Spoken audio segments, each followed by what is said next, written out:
नमस्कार दोस्तों। आज हम अपनी आज की इस क्लास के अंदर संस्कृत की अपनी संधियाँ का जो टॉपिक है वो चल रहा था। उस टॉपिक के अंदर हमने कुल मिलाकर के दो संधियों का अध्ययन कर चुके हैं, स्वर संधि और व्यंजन संधि। इन दोनों संधियों का हमने अध्ययन कर लिया है। हम अपनी आज की इस क्लास के अंदर अपनी जो नई संधि तीसरी संधि है विसर्ग संधि, उसका अध्ययन करेंगे। तो सबसे पहले आपसे गुजारिश है कि अगर आपने इस चैनल को सब्सक्राइब नहीं किया है तो आज इस चैनल को सब्सक्राइब जरूर कर लीजिए, ताकि जो भी नई क्लास आए उसकी सूचना आप तक जरूर पहुंच जाए। और अगर आपको ये क्लास पसंद आए तो इसको लाइक भी जरूर करना। तो इस चैनल को सब्सक्राइब करना मत भूलना, आज ही कर लेना। तो देखते हैं हम आज की अपनी जो संधि है विसर्ग संधि, जो कि संधियों का एक महत्वपूर्ण भाग है, उसके जो पार्ट हैं उन पार्टों का हम अध्ययन करेंगे साथ में।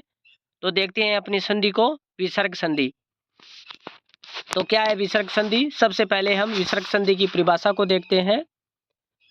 तो आपको ये एहसास होना चाहिए कि भी विसर्ग क्या होता है। तो किसी भी स्वर या व्यंजन होता है, उसके आगे जो इस प्रकार की दो जो बिंदु लगती हैं उनको विसर्ग कहा जाता है। जो अपनी बारखड़ी होती है उसका जो अंतिम अक्षर होता है वो विसर्ग युक्त होता है। तो उसके आगे जो दो मात्राएं, दो टिमकियां लगती हैं उनको हम विसर्ग कहते हैं। तो विसर्ग संधि क्या है, परिभाषा देखते हैं कि विसर्ग के बाद स्वर या व्यंजन के आने पर विसर्ग संधि में जो परिवर्तन होता है उसे विसर्ग संधि कहते हैं।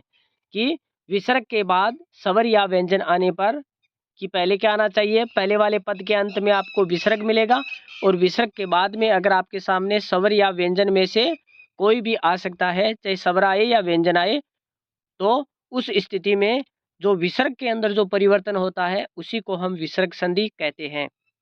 कैसे परिवर्तन होता है? तो हमारे सामने एक उदाहरण लिखा हुआ है, नी है प्लस बल, ये उदाहरण है। तो हमने आगे दोनों जो अलग अलग पद हैं उन पदों के आगे जो प्रथम पद है उसके अंत में विसर्ग लगा हुआ आपको दिखाई दे रहा है, और उसके बाद में इन दोनों पदों को जोड़ा हमने, तो हमारा पद बन गया निर्बलय है। तो ये निर्बलय पद कैसे बना? तो नी है पद है, उसके अंत में जो विसर्ग लगा हुआ है उस विसर्ग का जब हमने संयुक्त पद बनाया तो रे बन गया। तो अपना जो पद है वो क्या हो गया, निर्बल। तो इसको अलग वापिस अलग अलग करेंगे, विच्छेद करेंगे इसका, तो ये जो रे है उसका वापिस विसर्ग बन जाएगा, तो अपना पद हो जाएगा नी है प्लस बल। तो नी है प्लस बल जोड़ेंगे तो पद बन जाएगा निर्बल। तो इसी को हम विसर्ग संधि कहते हैं। यहाँ पर इस विसर्ग के अंदर परिवर्तन आ चुका है, इस विसर्ग का रे बन चुका है, तो यही विसर्ग संधि कहलाती है। कि स्वर या विसर्ग के बाद में स्वर या व्यंजन आए तो जो विसर्ग में परिवर्तन होता है उसी को हम विसर्ग संधि कहते हैं। तो हम विसर्ग संधि के आज जो अपने अलग अलग पार्ट हैं उन पार्टों के अंदर हम जो सबसे पहला अपना पार्ट ले रहे हैं वो है सत्व विसर्ग संधि। तो ये सत्व विसर्ग संधि क्या होती है इसका हम अध्ययन करेंगे। तो क्या है, तो सत्व विसर्ग संधि है अपनी, इसका सूत्र है विसर्जनीय सह। विसर्जनीय से है सह। तो इस सूत्र में क्या कहता है कि यदि विसर्ग के बाद खर प्रत्याहार, कि विसर्ग के बाद आपके सामने खर प्रत्याहार, तो खर प्रत्याहार के अंदर कौन कौन से वर्ण सम्मिलित हैं? तो वर्गीय व्यंजन का पहला व दूसरा वर्ण और से ये व्यंजन है वो आपके सामने खर प्रत्याहार के अंदर सम्मिलित है। के आने पर, यानी इन व्यंजनों के आने पर, किसके बाद में, विसर्ग के बाद में दूसरे वाले पद में इन व्यंजनों के आने पर विसर्ग के स्थान पर, यानी विसर्ग के स्थान पर स हो जाता है। यानी विसर्ग के स्थान पर क्या हो जाएगा, स हो जाएगा। यदि विसर्ग के बाद स और च वर्ग का व्यंजन, यानी विसर्ग के बाद में स या स आएगा, कौन सा है ये स आएगा, ये विसर्ग है, उसके बाद में ये स और ये च है, तो च वर्ग का कोई व्यंजन आ जाए तो आपको ये स कर देना है, ये वाला स कर देना है, ये तालव्य स कर देना है आपको। कब कर देना है, ये स आ जाए या च वर्ग का कोई भी वर्ण आ जाए तब। यदि विसर्ग के बाद, यदि आपके सामने विसर्ग के बाद स या ट वर्ग का कोई भी ट वर्ग का कोई भी व्यंजन आ रहा है तो आपको क्या कर देना है, आपको ये वाला शय कर देना है, जो आपके सामने दिखाई दे रहा है ये वाला शय कर देना है। तो यही अपनी क्या कहलाएगी, जो सत्व विसर्ग संधि है ये तो हमने देखा है, तो हमारा ये सूत्र कह रहा है विसर्जनीय से है। तो दोबारा देखते हैं इसको एक बार कि विसर्ग के बाद, कि आपके सामने विसर्ग के बाद क्या आना चाहिए, खर प्रत्याहार का कोई भी अक्षर आना चाहिए, जिसमें प्रत्येक वर्ग का पहला व दूसरा वर्ण और श इन तीनों के आने पर विसर्ग के स्थान पर हमें श कर देना है। और अलग स्थिति दी है कि जो समान उच्चारण स्थान वाले जो वर्ण आ जाएं तो उनके आगे आपको क्या करना है, वही श करना है जो उच्चारण स्थान समान हो जिसका। जैसे च वर्ग है, उसका उच्चारण स्थान है वो किसके समान है, श जो वर्ण है उसके समान है, तालु उच्चारण स्थान है, इचु यशानाम तालुहु। तो ये श है, इसका उच्चारण स्थान भी तालु, और जो च वर्ग के जो व्यंजन है उनका उच्चारण स्थान भी तालु होता है। इसलिए यहाँ पर जो च वर्ग आए तो उसके साथ हमें इस श का प्रयोग करना है। और उसी प्रकार अगर हमारे सामने मूर्धन्य श आ जाए और उसके बाद में ट वर्ग का कोई व्यंजन आए तो हमें मूर्धन्य श का ही प्रयोग करना है, बाकी किसी भी श का प्रयोग नहीं करना है। तो हमें ये ध्यान रखना है कि च वर्ग आए तब तो हमें तालव्य श का प्रयोग करना है, और अगर ट वर्ग आए तो हमें मूर्धन्य श का प्रयोग करना है। बाकी कोई भी व्यंजन आए हमें दंत्य श का प्रयोग करना है। वो किस प्रकार है, हम इन उदाहरणों के माध्यम से देखेंगे कि किस प्रकार हमें प्रयोग है वो करना है। तो हमारे सामने पहला हमारा जो उदाहरण है वो क्या है, धनुहु प्लस टंकार है। धनुहु प्लस टंकार है, तो धनुहु जो अपना पद है उसके आगे क्या आ गया, विसर्ग आ गया, और उसके बाद में क्या आया है, ट वर्ग का ट आ चुका है। तो हमारे सामने देखना है हमें कि धनुहु जो पद है उसके आगे विसर्ग है, तो इस विसर्ग का हम कौन सा श बनाएंगे, तो हमें ये देखना है। तो यहाँ पर ट वर्ग आ गया तो ऋतु रसाणा मूर्धा, तो यहाँ पर मूर्धन्य श आ जाएगा। तो मूर्धन्य श आएगा तो ये वाला श आ जाएगा, और उसके बाद क्या आ जाएगा, ट।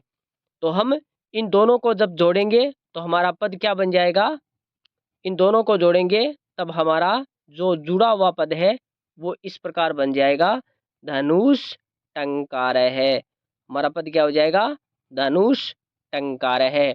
तो यहाँ पर ये ट वर्ग आ गया, इसलिए यहाँ पर हमने मूर्धन्य श का प्रयोग किया है। जो हमने आगे जो ऊपर जो परिभाषा देखी है उसके अंदर हमने इस बात का अध्ययन भी किया है। इसी प्रकार हम हमारा दूसरा उदाहरण देखते हैं, पूरा है प्लस कार्य है। तो यहाँ पर पूरा है पद लिखा हुआ है, तो जो पूरा है पद है उसके अंत में हमारे सामने क्या लिखा हुआ है, विसर्ग लिखा हुआ है। पूरा है पद है, इसके सामने विसर्ग है, आगे क वर्ग आ गया। तो हमें क्या करना है, इस विसर्ग का श बना देना है। क्यों बना देना है, क्योंकि आगे हमारे सामने क वर्ग का क आ चुका है। तो हमें जोड़ करके इस पूर्ण वाक्य को, पूर्ण पद को बना देना है। तो कैसे बन जाएगा, पुरस्कार है, पुरस्कार है, ऐसा हमारे सामने पद है ये बन जाएगा। इसी प्रकार हम आगे वाला जो हमारा पद है उसको देखते हैं कि उसके अंदर क्या लिखा हुआ है, नमः है प्लस कार्य है। ये पद है नमः है प्लस कार्य है, तो नमः के अंदर क्या है, विसर्ग लिखा हुआ है, और आगे क्या पद दिया हुआ है, कार्य है दिया हुआ है। तो क वर्ग आ गया, इसलिए हमें कौन सा स बना देना है, दंत्य स बना देना है। कि यहाँ पर समान उच्चारण स्थान वाले जो दो श हैं उनको छोड़ करके अगर कोई भी व्यंजन आ रहा है तो हमें दंत्य स ही करना है। तो यहाँ पर श ये अपना दंत्य श आ जाएगा। तो इन सबको अगर हम जोड़ेंगे तो हमारा पद क्या बन जाएगा, नमस्कार है, ऐसा पद बन जाएगा, नमस्कार है। इसी प्रकार हम आगे वाला अपना उदाहरण देखते हैं। तो इसके अंदर क्या लिखा हुआ है, नी है प्लस संदेह है। तो पद है नी है प्लस संदेह है। तो नी है पद है, इसके अंत में विसर्ग लगा हुआ है, और आगे हमारे सामने ये दंत्य से आ गया। तो हमें कुछ नहीं करना, दंत्य से आया तो दंत्य से ही हमें करना है। तो हमारा पद क्या बन जाएगा, नी श, डबल श हो जाएंगे, एक आगे वाला श एक विसर्ग का श बन जाएगा, और आगे देह पद हमें जोड़ देना है। तो अपना पद क्या बन गया, निसंदेह है। तो इस प्रकार का पद है वो हमारे सामने बन जाएगा। तो हमने आगे वाला उदाहरण हम देखते हैं। इसके अंदर क्या है, राम है प्लस च है। तो पद क्या है, राम है, तो राम है के अंदर क्या है, मैं है, और उसके बाद में क्या है, च। तो हमें देखना इचु यशानाम तालु, तो तालव्य से हमें यहाँ पर लेकर के आना है। तो हमारा पद क्या हो जाएगा, राम है, विसर्ग के स्थान पर हमें तालव्य से लिखना है और आगे च है उसको जोड़ देना है, तो पद बन जाएगा रामश्चय। इसी प्रकार हमारा आगे वाला पद है वो क्या है, आहा प्लस चरिये। तो यहाँ पर आहा पद है, तो आहा के अंत में क्या है, विसर्ग, और आगे क्या लिखा हुआ है, चरिये है, चरिये है पद लिखा हुआ है। तो हमें देखना है, तो यहाँ पर जो विसर्ग है उस विसर्ग का क्या बन जाएगा, दंतेश है, और आगे च है और र और ये है, इन सबको जोड़ देंगे तो पद बन जाएगा आश्चर्य है। इसी प्रकार हम आगे वाला अपना पद है उसको देखते हैं। तो यहाँ पर लिखा हुआ है राम है प्लस टीकते। तो राम है जो अपना पद है उसको हम देखते हैं। तो राम है के अंदर अंत में विसर्ग है, तो विसर्ग का क्या हो जाएगा, प्लस आगे ट वर्ग आ गया, तो रेटु रसाणाम मूर्धा, तो मूर्धन्य से यहाँ पर आ जाएगा, तो हमारा पद बन जाएगा रामेश टीकते। तो अपना पद क्या बन जाएगा, रामश टीकते। यहाँ पर ट वर्ग आया इसलिए पीछे इसके क्या आ गया, मूर्धन्य से है वो आ गया, तो अपना पद बन गया रामश टीकते। इसी प्रकार हम आगे देखते हैं। तो दनुहु टंकार है, तो दनुहु जो पद है वो अंत में इसके विसर्ग लगा हुआ है और आगे क्या है, टंकार है, तो टंकार है का ट वर्ग आ चुका है, तो हमें क्या करना है, मूर्धन्य श का प्रयोग करना है। तो यहाँ पर मूर्धन्य श का प्रयोग हो जाएगा, तो अपना पद क्या बन जाएगा, धनुष टंकार है। इसी प्रकार हम आगे वाला देखते हैं। तो उदाहरण इसमें क्या दिया हुआ है, इत है ततः है। तो यहाँ पर दोनों साइड हम देखते हैं, तो एक साइड विसर्ग दिया हुआ है और आगे जो हमारा तय वर्ग है वो लिखा हुआ है, तो यहाँ पर हमारा दंत्य जो श है वो आ जाएगा, तो हमारा पद क्या बन जाएगा, इतैश ततः है। इतस ततः है, क्यों आ गया ये श, क्योंकि यहाँ पर आगे तय वर्ग का तय आ चुका है, इसलिए हमें दंत्य श का प्रयोग है वो करना है। इसी प्रकार हम आगे देखते हैं। तो हमारा उदाहरण है चंद्र है तमय है। उदाहरण क्या लिखा हुआ है, चंद्र है तमय है, तो हमें क्या करना है, आगे तय वर्ग का तय आ चुका है, इसलिए क्या करना है, यहाँ पर दंत्य श का प्रयोग कर देना, तो चंद्रश तमय है आ गया पद। इसी प्रकार आगे लिखा हुआ है हमारे सामने नमः है प्लस टे। तो हमें यहाँ पर नमः का जो विसर्ग है उसके स्थान पर इस दंत्य श का प्रयोग करना है, तो नमस्ते अपना पद है ये बन जाएगा। इसी प्रकार सिर है प्लस त्राण है, तो सिर है के अंदर अंत में विसर्ग का प्रयोग हुआ है और आगे त्राण है पद लिखा हुआ है, इसको हम थोड़ा सा देख लेते हैं। त्राण है पद लिखा हुआ है, तो त्राण पद के अंदर क्या लिखा हुआ है, ते रे आ, ये तीन व्यंजन, ये तीन वर्ण है वो इसमें मिले हुए हैं, दो व्यंजन और एक स्वर मिला हुआ है। तो हमें देखना है सबसे पहला व्यंजन क्या है, तय, तो हम इसी को देखेंगे, आगे वालों को नहीं देखेंगे। तो यहाँ पर तय वर्ग आ चुका है, तो हमें क्या करना है, इसका हमें इसका करना है शी रे श त्राण है, शीरस त्राण है, क्योंकि यहाँ पर तय वर्ग आ गया इसलिए हमने किसका प्रयोग कर लिया, शीरस त्राण है का। इसी प्रकार हम देखते हैं नि है प्लस तारे है। तो यहाँ पर सीधा सीधा है हमारे सामने कि यहाँ पर हमें दंत्य श का प्रयोग है वो करना है, तो पद बन जाएगा निस्तार है। इसी प्रकार हम आगे देखते हैं नि है प्लस तेज, तो सीधी है इसके सामने तय वर्ग का तय आ चुका है, इसलिए हमें दंत्य श का प्रयोग करना है, तो पद बन जाएगा निस्तेज है। इसी प्रकार नमः है प्लस तरती, तो यहाँ पर तय वर्ग का तय आ चुका है, तो यहाँ पर दंत्य श का प्रयोग हो जाएगा, तो हमारे सामने पद है वो क्या बन जाएगा, नमस तरती। इसी प्रकार आगे वाला लिखा हुआ है पुर है प्लस कार्य है, तो इसको हम देखते हैं। तो यहाँ पर कै वर्ग का कै आ चुका है, इसलिए यहाँ पर भी दंत्य श का प्रयोग करना है हमें, तो अपना पद है वो क्या बन जाएगा, पुरष कार्य है।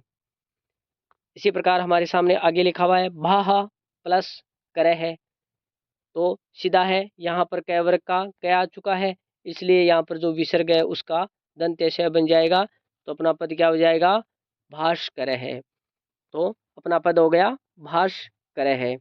इसी प्रकार हम आगे देखते हैं। तो आगे हमारे सामने है दुह है प्लस साहस है। पद क्या है? दुह है प्लस साहस है। तो इनको जोड़ के हम क्या कर देंगे? दुस्साहस है। तो यहाँ पर श पहले से ही दंत्य से आ चुका है, तो हमें क्या करना है? एक श और जोड़ना है दंत्य से। तो अपना पद क्या बन जाएगा?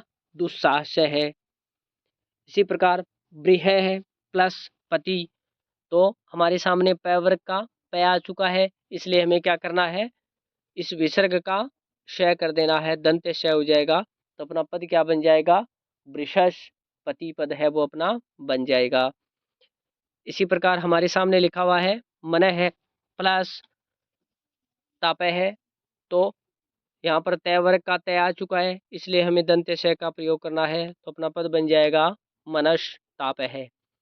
इसी प्रकार आगे वाला है नि है प्लस संदेह है। तो यहाँ पर दंत्य श पहले से आया हुआ है, तो हमें दंत्य श का ही प्रयोग करना है। तो अपना पद बन जाएगा निस्संदेह है। इसी प्रकार श्रेय है प्लस कर है। तो यहाँ पर क वर्ग का क आ चुका है, इसलिए हमें दंत्य श का ही प्रयोग करना है। तो हमारा पद हो जाएगा श्रेयस कर है। इसी प्रकार आगे हमारा उदाहरण लिखा हुआ है नि है प्लस संतान। तो हम इसको देखते हैं। नि है आगे दंत्य स पहले से प्रयुक्त है, तो हमें एक दंत्य स और प्रयोग कर लेना है विसर्ग के स्थान पर। तो अपना पद बन जाएगा निसंतान। उसी प्रकार नि है प्लस छल है। तो हमें च वर्ग का अक्षर आ चुका है, इसलिए हमें ये ध्यान करना है कि इचु यशानाम तालुहु। तो हमें तालव्य श का प्रयोग करना है। तो अपना पद क्या बन जाएगा? निश्चल है, निश्चल है। उसी प्रकार राम है प्लस च। तो यहाँ पर देखना है हमें कि ये इचु यशा नाम तालु के अंदर तालव्य वर्ण का तालव्य श का प्रयोग करना है। तो अपना पद हो जाएगा रामश्चय है। इसी प्रकार दु है प्लस चरित्र है। तो यहाँ पर हमें ये ध्यान करना है कि यहाँ पर भी तालव्य श का प्रयोग होगा। क्यों होगा तालव्य श का प्रयोग? क्योंकि आगे च वर्ग का च आ चुका है, इसलिए हमें तालव्य श का प्रयोग करना है। तो अपना पद क्या बन जाएगा? दुष्चरित्र। उसी प्रकार हम आगे वाला देखते हैं नि है प्लस चिंत। तो नि है प्लस चिंत। तो यहाँ पर तालव्य च का प्रयोग हो चुका है, इसलिए यहाँ पर विसर्ग के स्थान पर हमें किसका प्रयोग करना है? तालव्य श का प्रयोग करना है। तो अपना पद बन जाएगा निश्चिंत।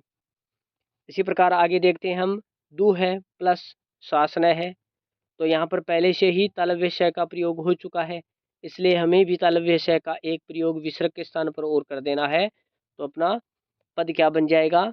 दुशासन है, दुशासन है पद बन जाएगा। क्योंकि आगे तालव्य श का प्रयोग हो चुका है, तो हमें भी एक तालव्य श का ही प्रयोग करना है विसर्ग के स्थान पर। इसी प्रकार हम आगे देखते हैं। तो हमारे सामने लिखा हुआ है नि है प्लस चय है। तो यहाँ पर च वर्ग का च आ चुका है, जो तालव्य च है। तो हमें तालव्य श का ही प्रयोग करना है विसर्ग के स्थान पर। तो अपना पद बन जाएगा निश्चय है। इसी प्रकार हम आगे देखते हैं। तो आगे हमारे सामने उदाहरण लिखा हुआ है दु है प्लस चक्र। पद क्या लिखा हुआ है? दु है प्लस चक्र। तो चक्र का जो च है ये तालव्य च है, इसलिए हमें तालव्य श का ही प्रयोग करना है। तो ये तालव्य श का हमने प्रयोग कर दिया। उसी प्रकार पुनः है प्लस च। तो यहाँ पर पुनः है जो पद है उसके आगे हमारे सामने जो च वर्ग का च आ चुका है, इसलिए तालव्य श का प्रयोग करेंगे। तो पद बन जाएगा पुनश्चय। इसी प्रकार जन्म भूमि ही प्लस च लिखा हुआ है। तो हमें क्या करना है? इस विसर्ग के स्थान पर आगे तालव्य च का प्रयोग होने के कारण तालव्य श का प्रयोग कर देंगे। तो अपना पद बन जाएगा जन्म भूमिश्चय। इसी प्रकार मातुहु प्लस च लिखा हुआ है। तो हमें विसर्ग के स्थान पर किसका प्रयोग करना है? तालव्य श का प्रयोग करना है। तो पद बन जाएगा मातुश्चय। इसी प्रकार हम आगे देखते हैं। तो हमारे सामने लिखा हुआ है जो मूर्धन्य श है उसका प्रयोग हमारे सामने दिखाया हुआ है। तो मूर्धन्य श का प्रयोग चतुहु प्लस टीका। तो यहाँ पर ट वर्ग आ चुका है, तो ट वर्ग के पीछे हमें मूर्धन्य श का प्रयोग करना है हर एक उदाहरण में। तो यह हो जाएगा यहाँ पर मूर्धन्य श हो जाएगा। तो अपना पद बन जाएगा चतुष्टिकाहा। पद हो जाएगा चतुष्टिकाहा। इसी प्रकार है राम है प्लस टीकते। तो यहाँ पर ट वर्ग है ये मूर्धन्य है, इसलिए यहाँ पर मूर्धन्य स का ही प्रयोग है वो करना है। तो मूर्धन्य स का हम प्रयोग कर देंगे। तो अपना पद बन जाएगा रामस टीकते। तो पद क्या हो गया? रामस टीकते। इसी प्रकार हम आगे देखते हैं तो यहाँ पर हमारा जो पद है वो क्या है? धनुहु प्लस टंकार है। तो यहाँ पर धनुहु जो विसर्ग है उसका हम मूर्धन्य श बना देंगे। क्यों बना देंगे? क्योंकि आगे ट वर्ग है उसका ट आ चुका है। तो अपना पद क्या बन जाएगा? धनुष टंकार है। उसी प्रकार है नी है प्लस ठुर है, नी है प्लस ठुर है। तो यहाँ पर ट वर्ग का ठ आ चुका है, इसलिए हम विसर्ग का क्या कर देंगे? मूर्धन्य स कर देंगे। तो अपना पद क्या बन जाएगा? निष्ठुर है पद अपना है वो बन जाएगा। उसी प्रकार हम आगे देखते हैं तो हमारा उदाहरण क्या लिखा हुआ है? ततः है प्लस ठकार है। तो यहाँ पर ततः है पद के बाद में ट वर्ग का ठ आ चुका है, जो मूर्धन्य उच्चारण स्थानों के अंदर मूर्धा से उच्चारित होने वाला वर्ग है। इसलिए हमें क्या करना है? मूर्धन्य स का ही प्रयोग है वो करना है। तो यहाँ पर पद क्या बन जाएगा? ततस ठकार है। तो आपको उसी स का प्रयोग करना है जिन वर्णों का आगे प्रयोग हुआ है। जैसे अगर ट वर्ग का प्रयोग हुआ है तो मूर्धन्य स का प्रयोग करना है, क्योंकि ट और मूर्धन्य स का उच्चारण स्थान है वो मूर्धा होती है, इसलिए समान उच्चारण स्थान वाले स का ही प्रयोग करना है। इसी प्रकार इचु यशानाम तालु, तो ई और च वर्ग का उच्चारण स्थान है ई, च वर्ग य और श का उच्चारण स्थान तालु होता है, इसलिए तालव्य श का ही प्रयोग करना है। और बाकी जो अक्षर बच जाए उसके अंदर दंत्य स का प्रयोग हमें करना है। यही हमारी सत्व विसर्ग संधि है, उसके अंदर बताया गया है। इसी प्रकार हम आगे देखते हैं, इसी संधि का एक छोटा सा बाधिक सूत्र है। जो बाधिक भाग है उसको हम देखते हैं। तो ये सत्व विसर्ग संधि है, जो ऊपर वाली थी वो भी सत्व विसर्ग संधि थी, उसी का ये भाग है सत्व विसर्ग संधि का दूसरा जो भाग है उसको देखते हैं हम। जब विसर्ग से पहले क्या कहता है इस सूत्र में? जब विसर्ग से पहले वाले वर्ण में आपको ध्यान क्या रखना है? थोड़ा सा ध्यान अलग हटके देना है कि जब विसर्ग से पहले वाले वर्ण, यानी विसर्ग तो है वो प्रथम पद के अंत में आता है, उससे पहले वाला वर्ण जिसके आगे विसर्ग लगा हुआ है उस वर्ण में को हमें देखना है। उस वर्ण में अगर ई या ऊ स्वर हो और विसर्ग के बाद क ख व प फ व्यंजन आए तो विसर्ग का मूर्धन्य श हो जाता है। ये ध्यान रखना है आपको कि जब विसर्ग के, यानी जिस वर्ण के आगे विसर्ग लगा हुआ है उससे उस वर्ण को हमें देखना है कि उस वर्ण में अगर ई या ऊ, किसी ई या ऊ स्वर का प्रयोग हो चुका है और उसके बाद में प्लस के बाद में क ख व प फ व्यंजन आया है, तो हमें विसर्ग के स्थान पर मूर्धन्य स का प्रयोग करना है। कैसे करना है? जैसे दु है प्लस कर है, तो हमें इसके अंदर ध्यान क्या रखना है? हमें ये ध्यान करना है कि जिस अक्षर के आगे विसर्ग लगा हुआ है उस विसर्ग से पहले वाले अक्षर को भी हमें देखना है कि उसमें मात्रा कौन सी प्रयुक्त हुई है।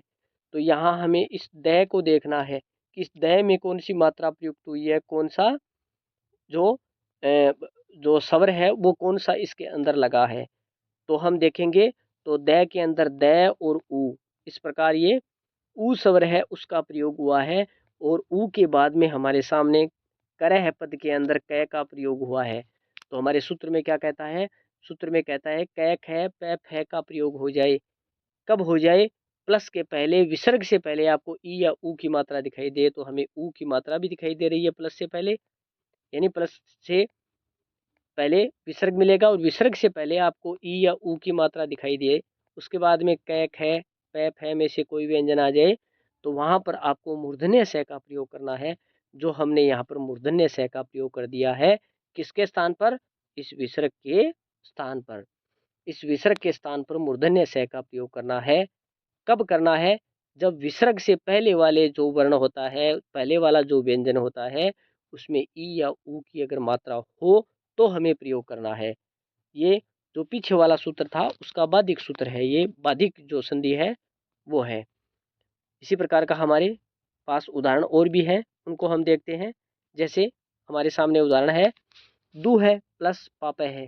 तो दु है पद है, उसके अंदर ऊ स्वर आया है, उसके बाद विसर्ग है और उसके बाद पे या फे में से पे आ चुका है, तो हम मूर्धन्य स का प्रयोग करके पद बना देंगे दुष्पापः। उसी प्रकार हमारे सामने आगे वाला पद है नि है प्लस पक्ष है।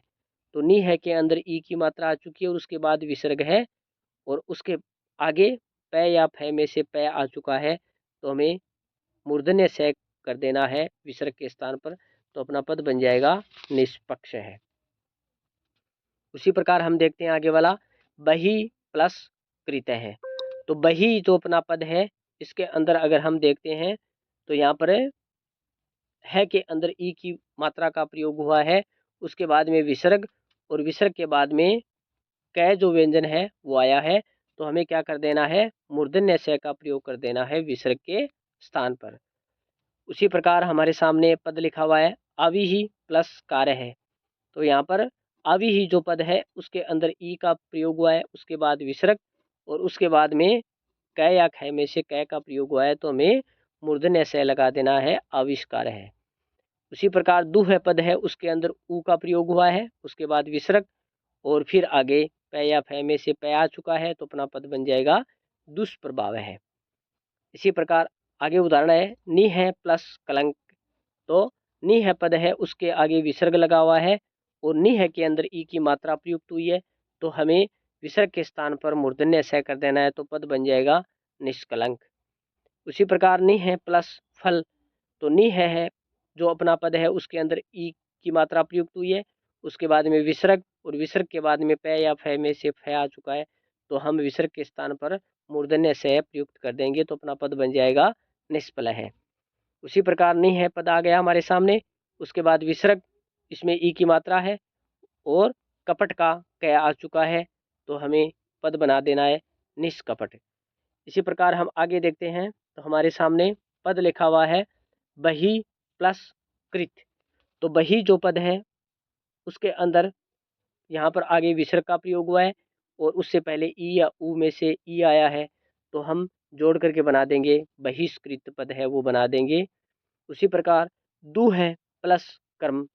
तो दु है पद है, उसके अंदर ऊ की मात्रा आई है, उसके आगे विसर्ग है, फिर कै या ख में से कै आया है, तो हम मूर्धन्य स का प्रयोग करके पद बना देंगे दुष्कर्म। उसी प्रकार हमारे सामने है चतुहु। तो चतुहु पद के अंदर लास्ट में विसर्ग, उससे पहले ऊ की मात्रा, तो हम क्या कर देंगे आगे पै दिया हुआ है, पै या फे में से पै दिया हुआ है, तो हमें मूर्धन्य स कर देना है, तो पद बन जाएगा चतुष्पद। चतुष्पाद है यहाँ पर चतुष्पाद। उसी प्रकार अपना अंतिम उदाहरण है वो क्या है दु है प्लस प्रभाव है।